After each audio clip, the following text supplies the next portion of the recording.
नमस्कार दोस्तों। जैसा कि मैंने अपने पिछले वीडियो में बोला था कि मैं GS1, GS2, GS3, GS4 चारों के लिए एक सेट फॉर्मेट लाऊंगा। आपको कुछ गाइडलाइंस दूंगा कि हर पेपर में जो अलग अलग टॉपिक्स होते हैं, अलग अलग सब्जेक्ट्स होते हैं, उसमें कुछ एलिमेंट ऐसे होते हैं जो आप हमेशा इनकॉर्पोरेट करिए, क्योंकि उसकी वजह से आपको अपने GS के मार्क्स में काफ़ी अच्छा वेरिएशन देखने को मिलेगा। और मैंने ये over the period of time किया है और मेरे मार्क्स जो हैं वो काफ़ी ड्रास्टिकली इंप्रूव हुए हैं। तो इस वीडियो में हम GS1 की बात करेंगे। GS1 में जो सारे पेपर आते हैं, हर पेपर में आप क्या क्या एलिमेंट्स डाल सकते हैं, और अगर से आपके GS1 में काफ़ी कम मार्क्स आ रहे हैं या फिर आपको ये नहीं पता चल रहा है कि पर्टिकुलर क्वेश्चन को कैसे अप्रोच करें, तो जो मैं एलिमेंट आपको बताने वाला हूँ, जो आपको फॉर्मेट देने वाला हूँ, आपको कोशिश करना है कि अपने GS के क्वेश्चंस में, स्पेसिफिकली GS1 के क्वेश्चंस में ये सारे एलिमेंट्स आप डालेंगे। इससे पहले मैंने एस्से का वीडियो बनाया था, उसमें मैंने आपको बताया था कि एक एस्से को कैसे लिखा जाए, और साथ ही ये भी बताया था कि अगर से बहुत ज़्यादा आप अलग एस्से नहीं लिख सकते हैं, आउट ऑफ द बॉक्स एस्से नहीं लिख सकते हैं, फिर भी अगर से आपके एस्से में ये एलिमेंट होंगे तो आपको एवरेज मार्क्स आराम से मिल जाएगा। उसी तरह मैं यहाँ पे GS1 की बात करूँगा। अगर से आपको मेरे इस लेक्चर का PDF चाहिए होगा तो आप मेरे टेलीग्राम चैनल को ज्वाइन कर लीजिएगा, मैं उसमें इसका PDF शेयर कर दूँगा, तो आप वहाँ से जाकर उसको डाउनलोड कर सकते हैं। जब भी आप आंसर लिखते हो GS का, तो पेस्टल अप्रोच के बारे में तो सब लोग ने सुना होगा। बहुत लोग जानते हैं पेस्टल अप्रोच को, political, economical, social, technological, environmental और लीगल। तो ये अप्रोच की बात तो सब लोग करते हैं, बट इस वीडियो में मैं इसके आगे बात करूंगा कि इसके अलावा आप अपने आंसर में क्या क्या चीज़ें डालिए जिससे आपको अपना आंसर लिखने और स्ट्रक्चर करने में काफ़ी मदद मिलेगी। तो चलिए हम आगे बढ़ते हैं। देखिए, GS1 की बात करें तो GS1 में आपको टोटल 4 सब्जेक्ट आते हैं। आपका आर्ट एंड कल्चर आता है, हिस्ट्री आता है, हिस्ट्री में हमारा वर्ल्ड हिस्ट्री, मॉडर्न हिस्ट्री और पोस्ट इंडिपेंडेंस आता है। इसके बाद आपका इंडियन सोसाइटी होता है, और लास्टली आपका ज्योग्राफी होता है। तो इन चारों सेक्शन में एग्जामिनर जो होता है कुछ की एलिमेंट्स को खोजता है। अगर से वो की एलिमेंट्स आपके आंसर में रहेंगे तो आपका आंसर जो है वो बाकियों से स्टैंड आउट करेगा। तो मैं हर एक सब्जेक्ट को सेपरेटली डील करूंगा और आपको बताऊंगा कि how to write effective answer in GS1। तो सबसे पहले अगर हम आर्ट एंड कल्चर की बात करें और उसके साथ हम हिस्ट्री जोड़ देते हैं, तो आर्ट एंड कल्चर और हिस्ट्री आपका एक स्टैटिक टॉपिक हो गया। इसीलिए अगर आप इसको अच्छे से पढ़ेंगे, जो सिलेबस में पॉइंट दिए हैं उनको आप अच्छे से प्रिपेयर करके जाएंगे, तो मोटा मोटा आप आर्ट एंड कल्चर और हिस्ट्री के आंसर को अच्छे से लिख पाएंगे। इसके साथ ही आपको 2 चीज़ें याद रखनी है अपने हिस्ट्री के आंसर लिखते वक्त या फिर आर्ट एंड कल्चर के आंसर लिखते वक्त। पहला ये हो गया कि आपको मैप्स और डायग्राम्स को ऐड करना है। फॉर एग्जाम्पल, अगर हम आर्ट एंड कल्चर की बात करें तो आप पेंटिंग के कुछ डायग्राम्स इंक्लूड कर सकते हो। टेम्पल आर्किटेक्चर का क्वेश्चन आए तो वहाँ पे भी आप इंक्लूड कर सकते हो डायग्राम्स। अगर बुद्धिस्ट आर्किटेक्चर का क्वेश्चन आता है तो वहाँ पे आप स्तूपा बना सकते हो, रॉकेट आर्किटेक्चर बना सकते हो।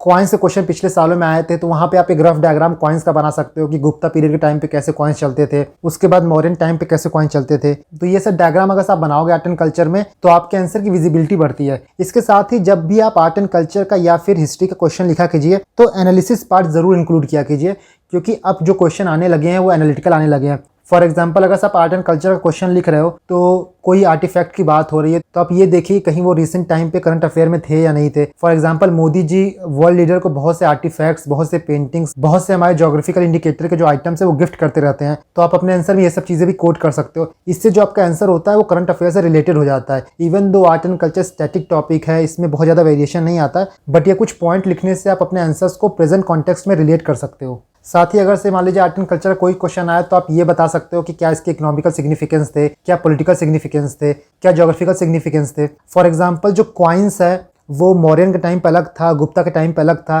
किसी में सिल्वर का कंपोजिशन ज़्यादा था, किसी में गोल्ड का कंपोजिशन ज़्यादा था, तो वो क्यों था, उसके पीछे क्या रीजंस थे, आपको ये सारी चीज़ें बतानी होती हैं, और यही चीज़ आता है आपका एनालिसिस के पार्ट में। तो यहाँ हमने बात कर ली आर्ट एंड कल्चर और हिस्ट्री की। इसके बाद हम देखते हैं इंडियन सोसाइटी में आप क्या लिखिए। तो सबसे इंपॉर्टेंट है इंडियन सोसाइटी में कि जो भी सिलेबस में की टर्म्स दिए गए हैं आप उनके डेफिनेशंस प्रिपेयर कर लीजिए, और उन डेफिनेशंस को आप एज अ इंट्रोडक्शन यूज़ कर सकते हैं। फॉर एग्जांपल, सेकुलरिज्म का डेफिनेशन आपके पास एक होना चाहिए, कॉन्क्रीट, कम्युनलिज्म का होना चाहिए, रीजनलिज्म का होना चाहिए, ग्लोबलाइजेशन का होना चाहिए, सोशल एम्पावरमेंट का होना चाहिए। तो अगर से आपके पास एक सेट डेफिनेशन रहेगा तो पेपर के टाइम पे आप कंफ्यूज नहीं होगे कि मैं इंट्रोडक्शन कैसे करूं। आप आराम से इंडियन सोसाइटी के किसी भी टॉपिक का इंट्रोडक्शन कर सकते हैं।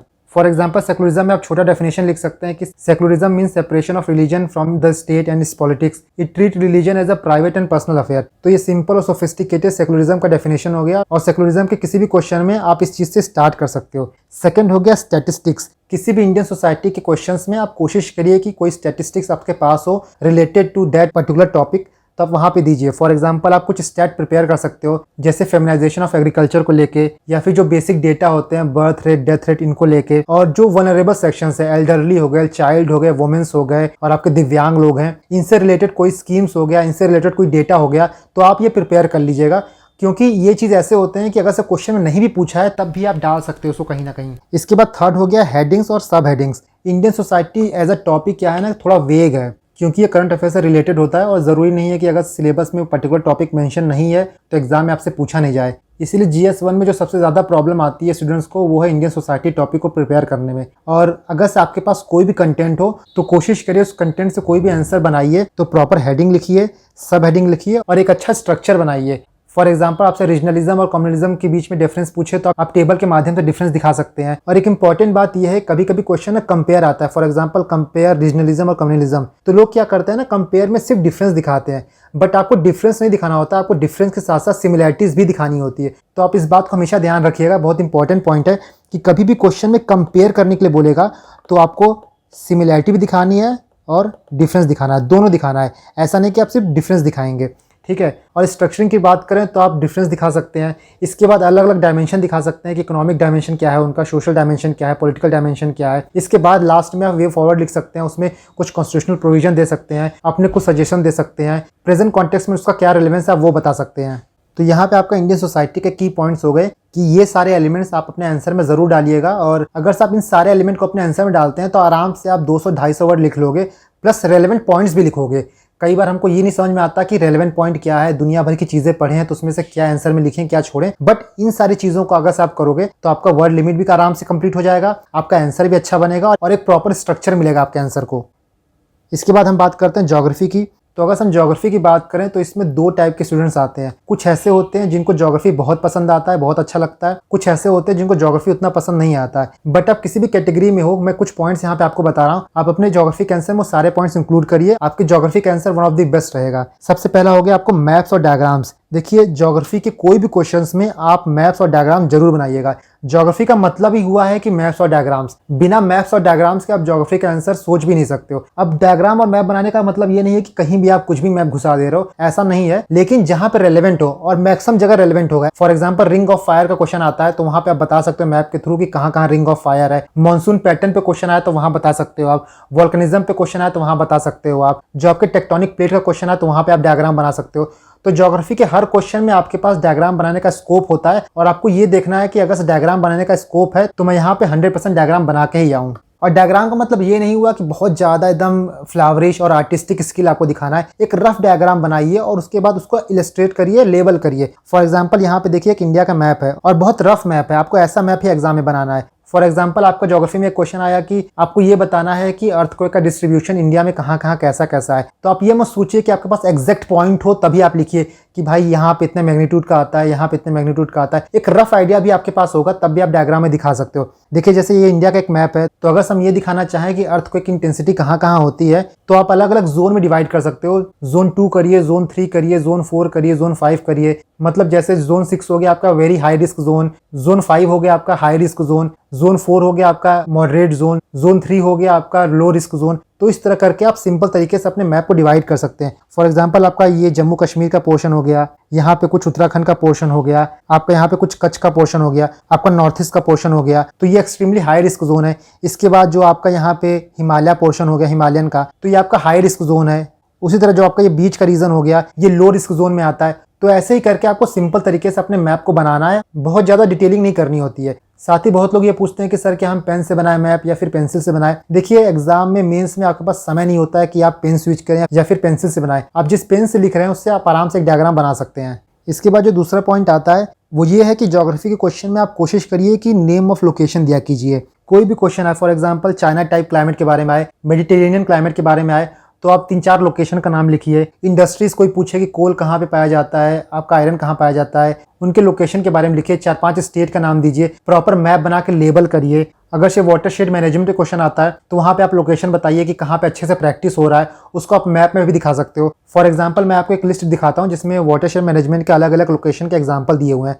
उस फाइल को मैं अपने टेलीग्राम पे भी पोस्ट कर दूंगा, तो आप वहाँ से जाकर उसको डाउनलोड कर सकते हैं। जैसे आप यहाँ देख सकते हैं irrigation water management, drinking water management, ये मैंने नीति आयोग की वेबसाइट से निकाला है। तो आप यहाँ पे काफ़ी केस 1, केस 2, केस 3 करके देख रहे होंगे। ये सारे एग्जाम्पल्स हैं, आप ये एग्जाम्पल्स अपने आंसर में पुट कर सकते हैं। तो आप ये देख सकते हैं, मैं इसको अपने टेलीग्राम चैनल पे पोस्ट कर दूंगा, वहाँ से जाकर इसको डाउनलोड कर लीजिएगा। इसके बाद जो तीसरा पॉइंट है वो ये है कि आप अपने ज्योग्राफिक आंसर को ज्योग्राफिकल एलिमेंट और ह्यूमन एलिमेंट से कनेक्ट किया कीजिए। फॉर एग्जांपल क्वेश्चन आपसे मानसून पैटर्न के बारे में पूछे तो आप ये बता सकते हैं कि पर्टिकुलर मानसून होने की वजह से वहाँ का एग्रीकल्चर कैसे इफेक्ट होता है, वहाँ पे क्रॉपिंग पैटर्न कैसा है, वहाँ पे लोगों की लाइफ कैसे इफेक्ट हो रही है, लोगों का ऑक्यूपेशन कैसे इफेक्ट हो रहा है। ये सारी चीजें आप अपने आंसर में इंक्लूड करेंगे, इवन दो पूछा हो या ना पूछा हो, क्योंकि ये पर्टिकुलर चीजें आपके क्वेश्चन से ही रिलेटेड है। पेपर में बहुत सी चीजें वो स्पेसिफिकली नहीं पूछता, बट वो चीज आप अगर आंसर में मेंशन करोगे तो आपको 1-2 मार्क्स वहाँ 100% मिलेगा। और आप समझ सकते हो कि मेंस में 1-2 मार्क्स की वैल्यू कितनी होती है। आप लिस्ट में अंदर आ सकते हो, लिस्ट में बाहर जा सकते हो। तो इसीलिए जहां जहां मार्क्स स्कोर करने का आपके पास ऑप्शन होता है वहां जरूर स्कोर किया कीजिए। और ये सारे पॉइंट्स जो है वो आपके एक आंसर को जेनरिक आंसर होने से बचाते हैं और अच्छा इंप्रेशन आता है एग्जामिनर के ऊपर कि ये क्वेश्चन जो है बाकियों से अलग लिखा है। इसके बाद जो चौथा पॉइंट है वो है लिंक विद करंट अफेयर।